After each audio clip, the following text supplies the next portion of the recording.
Donc il s'agit d'un label délivré par le ministère de la Culture. C'est une première en France. Ce label, à ne pas confondre avec le label Capitale européenne de la culture. Le premier sera délivré pour 2022, récompensera l'ambition culturelle que porte une ville ou un territoire plus largement. À la clé, c'est 1 million d'euros pour porter cette ambition-là.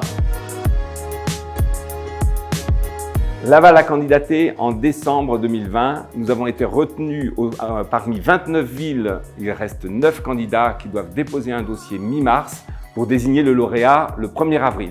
Alors il s'agit pour nous de mettre en valeur l'existant. Il ne s'agit pas de réinventer la culture sur notre territoire. Elle existe déjà, elle est foisonnante, elle est riche et elle est efficiente. Nous avons des valeurs à mettre en avant, des trésors qu'il faut révéler à tout le monde. La tradition de coopération, notre souci d'aller vers tout le monde, dans les quartiers, dans les villes de l'agglomération, de proposer les cultures pour tous et partout. Pour nous, pour les Lavallois, c'est avant tout de partager une ambition culturelle qui, au sortir de la crise, permettra de façonner, de renforcer notre vivre ensemble.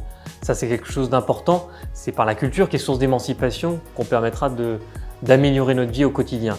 C'est également aussi, cette candidature, une manière de retrouver ce qui fait notre identité territoriale.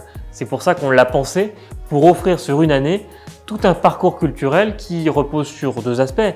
Redécouvrir notre passé, notre patrimoine à travers ces grands personnages, Alfred Jarry, Douanier Rousseau et bien d'autres que vous connaissez. Et puis, ce qui fait la modernité de la ville de Laval et notre identité depuis maintenant plus de 20 ans, celle du numérique et de la réalité virtuelle.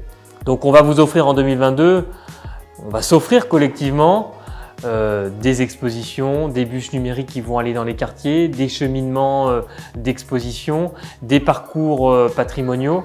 Tout ça va être à façonner ensemble avec tous les acteurs culturels qui sont mobilisés et vous offrir une très belle année 2022 qui, bien évidemment, se poursuivra année après année.